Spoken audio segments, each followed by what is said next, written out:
অন্তত পুরনো ভালোবাসার মায়া আজকে রাতের খাবারটা খাইয়া যান।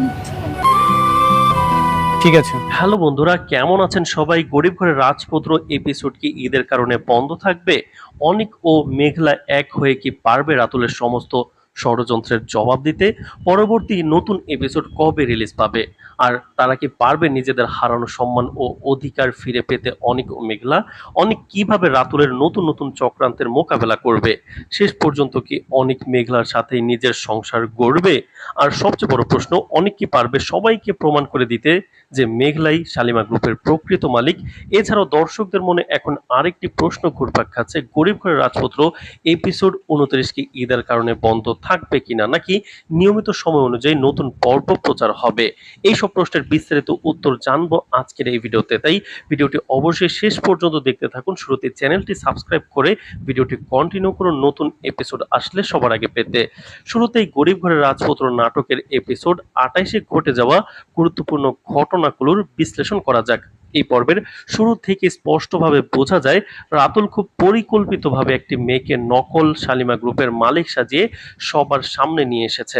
শুধু তাই নয়, নিজের ক্ষমতা ও টাকার প্রভাব ব্যবহার করে সে প্রত্যেক সাক্ষীকে ভয় দেখিয়ে এবং লোভ দিয়ে মিথ্যা বলতে বাধ্য করেছে। ফলে মেঘলার বিরুদ্ধে এক ভয়ঙ্কর পরিস্থিতি তৈরি হয়েছে। সবচেয়ে কষ্টের বিষয় হলো, মেঘলা নিজের বাবা মাও রাতুলের ভয়ে সত্য লুকিয়ে মিথ্যার আশ্রয় নিতে শুরু করেছে। আর এই কারণেই মেঘলার হাতে নিজের সত্যতা প্রমাণ করার মতো কোনো শক্ত প্রমাণ থাকছে না।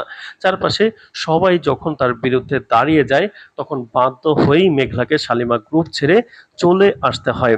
এই দৃশ্যটি সত্যি দর্শকদের আবেগ আপ্লুত করেছে। তবে অন্যদিকে অনেক কোনোভাবেই এসব মেনে নিতে পারছে না। তার বিশ্বাস একটাই, মেঘলাই শালিমা গ্রুপের আসল মালিক এবং পুরো ঘটনাটাই রাতুলের গভীর ষড়যন্ত্র। যেভাবে একসময় রাতুল পরিকল্পনা করে অনিককে রাস্তায় নামিয়ে দিয়েছিল, ঠিক একইভাবে এবার মেঘলাকেও নিঃস্ব করার চেষ্টা করছে। কিন্তু অনিকের বিশ্বাস এত সহজে ভাঙার মতো নয়। যদিও মেঘলার বাবা মা অনিকের সামনেও সত্য স্বীকার করছে না, তারপরেও খুব শীঘ্রই তারা আর এই মিথ্যার ভার সহ্য করতে পারবে না। ধারণা করা হচ্ছে খুব দ্রুতই তারা অনিককে সব সত্য বলে দেবে, আর তখনই শুরু হবে অনিকের আসল লড়াই। অনিক নিজের বুদ্ধি ও পরিকল্পনা দিয়ে মেঘলাকে পাশে নিয়ে রাতুলের প্রতিটি ষড়যন্ত্র ফাঁস করবে এবং শালিমা গ্রুপের প্রকৃত অধিকার মেঘলার হাতে ফিরিয়ে দেওয়ার চেষ্টা করবে। অন্যদিকে রাতুল যখন সেই নকল শালিমাকে নিয়ে বাড়িতে পৌঁছায়, তখন পরিস্থিতি আরো নাটকীয় হয়ে ওঠে। অনেকের চাচা চাচি এবং তাদের মেয়েকে চরমভাবে অপমান করা হয়, আর তখন নতুন মেয়েটি অতিরিক্ত গুরুত্ব দেওয়া হয়। এতে খুব স্বাভাবিকভাবেই অনেকের চাচা চাচি বুঝতে পারে রাতুল আসলে কখনোই তাদের মেয়েকে বিয়ে করার পরিকল্পনা করেনি। সে শুধুমাত্র নিজের স্বার্থের জন্য সবাইকে ব্যবহার করছে। তাই ধারণা করা যায় খুব দ্রুতই অনেকের চাচা চাচি নিজেদের ভুল বুঝতে পেরে সব সত্য অনিককে জানিয়ে দেবে। কারণ তারা এখন বুঝে গেছে রাতুল নিজের স্বার্থের জন্য যে কোনো পর্যায়ে যেতে পারে এবং প্রয়োজনে যে কাউকে নিজের জীবন থেকে সরিয়েও দিতে পারে। এছাড়া শালিমা গ্রুপের পুরনো ম্যানেজার চরিত্রটিও এখন অনেক গুরুত্বপূর্ণ হয়ে উঠেছে, কারণ তিনি মেঘলাকে নিজের মেয়ের মতো ভালোবাসেন এবং দীর্ঘদিন ধরে শালিমা গ্রুপের সাথে জড়িত আছেন।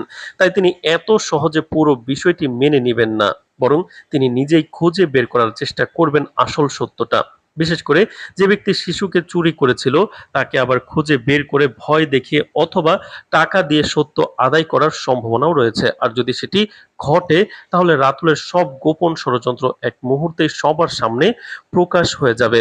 এদিকে বৃষ্টির অবস্থাও এখন বেশ সংকটাপূর্ণ, কারণ সে খুব ভালোভাবেই বুঝতে পারছে অনেক যদি আবার মেঘলার কাছাকাছি চলে যায় কিংবা পুরো সত্যটা জানতে পারে, তাহলে সে হয়তো আবার মেঘলার কাছেই ফিরে যাবে। কারণ অনেকের হৃদয় এখনো মেঘলার জন্য গভীর ভালোবাসা রয়ে গেছে। তাই বৃষ্টি এখন অনেককে হারানোর ভয় পাচ্ছে। আর বাস্তবতা হলো, এই গল্পে শেষ পর্যন্ত অনেককে হয় বৃষ্টি নয়তো মেঘলার মধ্য হতে একজনকে বেছে নিতেই হবে। তাই সামনের পর্বগুলোতে এই সম্পর্কের জটিলতা আরো বাড়তে চলে। এবার আলোচনা করা যাক গরিব ঘরের রাজপুত্র এপিসোড 29 কবে প্রচার হতে পারে এবং ঈদের কারণে নাটকটি বন্ধ থাকবে কিনা। এখন পর্যন্ত এ বিষয়ে অফিসিয়াল কোনো ঘোষণা পাওয়া যায়নি। তবে যদি বৃহস্পতিবার ঈদ অনুষ্ঠিত হয়, তাহলে সম্ভাবনা রয়েছে শনিবারের পর্বটি সাময়িকভাবে বন্ধ থাকার। কারণ গত রোজার ঈদেও নাটকটির সম্প্রচার বন্ধ ছিল। তবে যদি কোনো পরিবর্তন না আসে তাহলে নিয়মিত সময়সূচি অনুযায়ী আগামী শনিবার দুপুর 12টায় গরিব ঘরের রাজপুত্র এপিসোড 29 প্রচার হতে পারে। এখন দর্শকদের অপেক্ষা শুধু অফিসিয়াল ঘোষণার জন্য। আমরা প্রত্যেকটি আপডেট জানাবো সামনের পর্বে কি কি হতে চলেছে। ভিডিওটি কন্টিনিউ করুন চ্যানেলটি সাবস্ক্রাইব করে। গরিব ঘরের রাজপুত্র নাটকের বর্তমান পরিস্থিতি অনুযায়ী মেঘলার পরিচয় নিয়ে সবচেয়ে বড় প্রশ্নটা এখন পুরো নাটকের কেন্দ্রবিন্দুতে দাঁড়িয়ে আছে। মেঘলা কি সত্যি শালিমা গ্রুপের আসল মালিক, নাকি তার চারপাশে তৈরি করা হয়েছে এক বিশাল মিথ্যা গল্প? এটা নিয়ে দর্শকদের কৌতূহল এখন চরমে। যেভাবে রাতুল একের পর এক নতুন প্রমাণ, নতুন মানুষ আর নতুন নাটকীয় পরিস্থিতি তৈরি করেছে, তাতে সহজেই বোঝা যায় যে সে শুধু সাধারণ প্রতিশোধের খেলায় নেই, বরং পুরো একটি সিস্টেমেটিক পরিকল্পনার মাধ্যমে মেঘলাকে সামাজিক, মানসিক এবং ব্যবসায়িকভাবে ধ্বংস করার চেষ্টা করে চলেছে। কিন্তু নাটকের অতীত বিশ্লেষণ করলে এটাও পরিষ্কার যে মেঘলা এত সহজে হেরে যাওয়ার চরিত্র নয়। তার প্রতিটি সিদ্ধান্তের পেছনে একটি গভীর চিন্তা থাকে, এবং সে যেভাবে ধৈর্য ধরে পরিস্থিতি সামলাচ্ছে, তাতে ধারণা করা যায় সত্যটা একসময় অবশ্যই প্রকাশ পাবে। আর তখন পুরো গল্প আবার নতুন মোড় নেবে। অনেক দর্শকদের মতে রাতুল হয়তো এমন কিছু ডকুমেন্ট বা ব্যক্তিকে সামনে আনছে যাদের মাধ্যমে সমসাময়িকভাবে সত্যকে আড়াল করা সম্ভব, কিন্তু দীর্ঘমেয়াদে এই মিথ্যা খুব বেশি দিন টিকবে না। রাতুল কি সত্যি মেঘলাকে পুরোপুরি শেষ করে দিতে পারবে কিনা, এই প্রশ্ন এখন খুব গুরুত্বপূর্ণ হয়ে উঠেছে। রাতুলের চরিত্র বিশ্লেষণ করলে দেখা যায় সে অত্যন্ত ধূর্ত এবং পরিকল্পনাবাজ, কিন্তু তার সবচেয়ে বড় দুর্বলতা হলো আবেগ এবং প্রতিশোধের অন্ধতা। যখন কোনো মানুষ প্রতিশোধের নেশায় অন্ধ হয়ে যায়, তখন সে নিজের ভুলগুলো দেখতে পায় না। রাতুলও ঠিক সেই অবস্থায় আছে বলে মনে হচ্ছে। সে প্রতিটি পদক্ষেপ এমনভাবে নিচ্ছে যেন শেষ বিজয় তার হাতেই আসবে। কিন্তু নাটকের ধারা বলছে এই ধরনের অতিরিক্ত আত্মবিশ্বাসী শেষ পর্যন্ত তার পতনের কারণ হয়ে দাঁড়াতে পারে। মেঘলাকে শেষ করার চেষ্টা যতই শক্তিশালী হোক না কেন, শেষ মুহূর্তে কোনো না কোনো সত্য বের হয়ে তার সব পরিকল্পনাকে উল্টে দিতে পারে। বিশেষ করে যখন আইনজীবী, পুলিশ এবং নতুন রহস্যের চরিত্রগুলো সামনে আসছে, তখন বোঝা যাচ্ছে বিষয়টা শুধু ব্যক্তিগত প্রতিশোধ নয়, বরং বড় কোনো আইনি বা ব্যবসায়িক ষড়যন্ত্রের দিকে এগোচ্ছে। এখন প্রশ্ন আসে, এটা কি সত্যি রাতুলের একক ষড়যন্ত্র, নাকি এর পেছনে আরো বড় কোনো মাস্টার মাইন্ড কাজ করছে? গল্পের এই পর্যায়ে সবচেয়ে বড় সম্ভাবনা হলো রাতুল হয়তো কারো হাতের পুতুল হিসেবে কাজ করছে। যে ব্যক্তি বা গ্রুপ এই মাস্টার মাইন্ডকে নিয়ে খেলা করছে। গল্পের এই পর্যায়ে সবচেয়ে বড় সম্ভাবনা হলো রাতুল হয়তো কারো হাতের পুতুল হিসেবে কাজ করছে। এমন পরিস্থিতি রাতুলকে সামনে রেখে পুরো পরিকল্পনা বাস্তবায়ন করা হচ্ছে, যাতে মূল অপরাধীরা আড়ালে থাকতে পারে। নাটকে ইতিমধ্যে যেভাবে সাবেক কর্মকর্তা, অপমানিত কর্মচারী এবং নতুন রহস্যময় নারী চরিত্রকে যুক্ত করা হয়েছে, তাতে বোঝা যায় এটি একটি বহু স্তর বিশিষ্ট পরিকল্পনা। এই ধরনের গল্পে সাধারণত শেষের দিকে গিয়ে দেখা যায় যাকে সবচেয়ে বড় ভিলেন মনে করা হয় সে আসলে মূল খেলোয়াড় নয়, বরং আরো বড় কেউ সবকিছু নিয়ন্ত্রণ করছে। অনেকের চরিত্র এখন একটি বড় পরিবর্তনের মধ্যে দিয়ে যাচ্ছে। অনেক কি সব হারিয়ে পুরোপুরি নিঃস্ব হয়ে যাবে, নাকি তার ভেতরের শক্তি আবার তাকে দাঁড় করাবে? এটা নিয়েও দর্শকদের মধ্যে ব্যাপক আলোচনা চলছে। অনেকের বর্তমান অবস্থায় সে মানসিকভাবে ভেঙে পড়লেও তার মধ্যে এখনো আত্মসম্মান এবং ন্যায়ের প্রতি এক ধরনের টান আছে। সে মেঘলার প্রতি রাগ ও কষ্ট লুকিয়ে রাখলেও তার সিদ্ধান্তগুলো পুরোপুরি আবেগ নির্ভর নয়। তাই ধারণা করা যায় ভবিষ্যতে যখন সত্য বের হয়ে আসবে, তখন অনেকে হয়তো মেঘলার পাশে দাঁড়াবে এবং রাতুলের বিরুদ্ধে সবচেয়ে বড় প্রতিশোধ করে তুলবে। নিঃস্ব হওয়া তার গল্পের শেষ নয়, বরং নতুন এক শক্তিশালী প্রত্যাবর্তনের শুরু হতে পারে। মেঘলা ও অনিক কি আবার একসাথে হবে, নাকি তাদের সম্পর্ক চিরতরে ভেঙে যাবে? এই প্রশ্ন দর্শকদের আবেগের জায়গায় সবচেয়ে বেশি আঘাত করেছে। তাদের সম্পর্ক সবসময় ছিল জটিল, ভালোবাসা সবচেয়ে বেশি আঘাত করেছে। ভালোবাসা, ভুল বোঝাবুঝি, ত্যাগ এবং প্রতিশোধের মিশ্রণে তৈরি এক গভীর আবেগঘন গল্প। বর্তমান পরিস্থিতিতে তারা দূরে থাকলেও কিন্তু গল্পের গঠন অনুযায়ী এই দূরত্ব স্থায়ী হওয়ার সম্ভাবনা কম। কারণ যেসব নাটকে এত গভীর আবেগ এবং অতীত সংযোগ থাকে, সেখানে শেষ পর্যন্ত একটি পুনর্মিলনের ইঙ্গিত প্রায়ই দেখা যায়। তবে এই পুনর্মিলন সহজ হবে না। তার আগে দুজনকে বড় ধরনের মানসিক ও বাস্তব পরীক্ষার মধ্য দিয়ে যেতে হবে। বিশেষ করে অনিক যখন সত্যটা পুরোপুরি বুঝতে পারবে, তখন তার আচরণ সম্পূর্ণ বদলে যেতে পারে। সবচেয়ে বড় প্রশ্নগুলোর মধ্যে একটি হলো, মেঘলা কি সত্যি পারবে রাতুলের সব ষড়যন্ত্র ভেদ করে সত্য সামনে আনতে?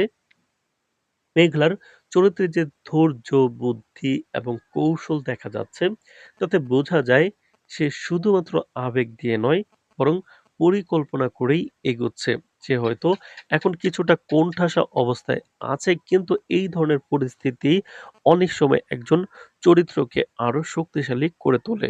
মেঘলার সামনে এখন সবচেয়ে বড় চ্যালেঞ্জ হলো নিজের পরিচয় এবং ক্ষমতা প্রমাণ করা। যদি সে প্রমাণ করতে পারে যে সে সত্যিই শালিমার গ্রুপের বৈধ মালিক, তাহলে পুরো গল্প আবার তার দিকে ফিরে আসবে। আর যদি কোনো কারণে সাময়িকভাবে সে ব্যর্থ হয়, তবুও শেষ পর্যন্ত সে লড়াই ছাড়বে না। সেটাই তার চরিত্রের সবচেয়ে বড় শক্তি। এপিসোড ২৯-এ মেঘলার জীবনে সবচেয়ে বড় বিপর্যয় আসতে যাচ্ছে কিনা, এই প্রশ্ন এখন দর্শকদের মধ্যে উত্তেজনা তৈরি করছে। নাটকের বর্তমান গতি প্রকৃতি দেখে বোঝা যাচ্ছে পরবর্তী পর্বে মেঘলাকে আরো বড় ধরনের চাপের মুখে ফেলা হতে পারে। তাকে হয়তো অফিস থেকে সরিয়ে দেওয়ার চেষ্টা করা হবে, তার বিশ্বাসযোগ্যতা নিয়ে প্রশ্ন তোলা হবে এবং সামাজিকভাবে তাকে ছোট করার একটি বড় পরিকল্পনা চলবে। কিন্তু এই ধরনের বিপর্যয় কিন্তু গল্পের টার্নিং পয়েন্ট হিসেবে কাজ করবে। মেঘলা যদি এই সময়টাতে ভেঙে না পড়ে, তাহলে তার জয়ের সম্ভাবনা আরো শক্তিশালী হবে। সবচেয়ে আলোচিত বিষয়গুলোর একটি হলো, নতুন পর্বে আসল শালিমা গ্রুপের মালিকের পরিচয় প্রকাশ পাবে কিনা। এটি যদি সত্যি সামনে আসে, তাহলে পুরো নাটকের কাঠামো বদলে যেতে পারে। কারণ তখন বোঝা যাবে এতদিন যাকে কেন্দ্র করে সব ঘটনা ঘটেছিল, সে আসলে প্রকৃত শক্তির ধারক নয়। এমন মোড় সাধারণত নাটকের ক্লাইম্যাক্সে আরো শক্তিশালী করে তোলে। রাতুলের সাথে যে নতুন মেয়ে চরিত্র এসেছে, সে আসলে কে এবং তার ভূমিকা কি, এটাও একটি বড় রহস্য। এই ধরনের চরিত্র সাধারণত গল্পে নতুন তথ্য, গোপন সত্য বা অতীতের কোনো অজানা অধ্যায় প্রকাশ করতে সাহায্য করে। তাই ধারণা করা যায় সে শুধু একজন সহকারী নয়, বরং গল্পের ভেতরে থাকা কোনো বড় রহস্যের চাবিকাঠি হতে পারে। সবশেষে সাধারণ কিন্তু গুরুত্বপূর্ণ প্রশ্ন হলো, ঈদের কারণে নাটকটি কি সাময়িকভাবে বন্ধ হয়ে যাবে কিনা, বরং নতুন পর্ব কবে আসবে? সাধারণত উৎসবকালীন সময় টেলিভিশন ও ওয়েব সিরিজের শিডিউলে পরিবর্তন আসে, তাই কিছুটা বিরতি হওয়ার সম্ভাবনা তো আছেই। তবে দর্শকদের আগ্রহ এবং জনপ্রিয়তা বিবেচনা করে নাটকটি খুব বেশি দেরি না করে আরো নিয়মিতভাবে প্রচার শুরু হতে পারে। ফলে সব মিলিয়ে বলা যায়, আগামী পর্ব নিয়েই সবচেয়ে বড় উত্তেজনা তৈরি হয়ে আছে। আর সেই পর্বই হয়তো পুরো গল্পের দিক পরিবর্তন করে দিতে পারে। গল্পের বর্তমান পর্যায় বিশ্লেষণ করলে সবচেয়ে বড় যে প্রশ্নটা দর্শকদের মাথায় ঘুরছে, তা হলো, মেঘলা আসলে কে? সে কি সত্যি শালেমা গ্রুপের বৈধ ও আসল মালিক, নাকি পুরো পরিচয়টাই কোনো বড় ষড়যন্ত্রের অংশ হিসেবে তৈরি করা একটি নাটকীয় আবরণ? এই প্রশ্নটি এখন শুধু একটি সাধারণ কৌতূহল নয়, বরং পুরো নাটকের গল্পের কেন্দ্রবিন্দুতে চলে এসেছে। কারণ প্রতিটি পর্বে যেভাবে নতুন তথ্য, নতুন চরিত্র এবং নতুন মোড় যোগ হচ্ছে, তাতে বোঝা যাচ্ছে যে লেখক, পরিচালক ধীরে ধীরে একটি বড় সত্য উন্মোচনের দিকে গল্পকে এগিয়ে নিচ্ছেন। গল্পের চারপাশে যে রহস্য তৈরি করা হয়েছে, মেঘলার চারপাশে যে রহস্য তৈরি হয়েছে সেটি যত গভীর হচ্ছে ততই দর্শকদের মনে সন্দেহ তৈরি হচ্ছে যে হয়তো অতীতে কোনো বড় ভুল বোঝাবুঝি বা পরিকল্পিত প্রতারণার মাধ্যমে তা পরিচয় নিয়ে খেলা করা হয়েছে। আবার অন্যদিকে মেঘলার আচরণ, তার আত্মবিশ্বাস এবং তার সিদ্ধান্ত গ্রহণের ক্ষমতা দেখে অনেকেই মনে করছে যে সত্যি বৈধ মালিক এবং শেষ পর্যন্ত তার পক্ষেই সত্য প্রতিষ্ঠিত হবে। এই দ্বন্দ্বই গল্পটাকে সবচেয়ে বেশি আকর্ষণীয় করে তুলেছে, যেখানে সত্য আর মিথ্যার সীমারেখা প্রায় অস্পষ্ট হয়ে গেছে। তো দর্শক, নতুন এপিসোড সবার আগে পেতে চ্যানেলটি সাবস্ক্রাইব করে রাখুন।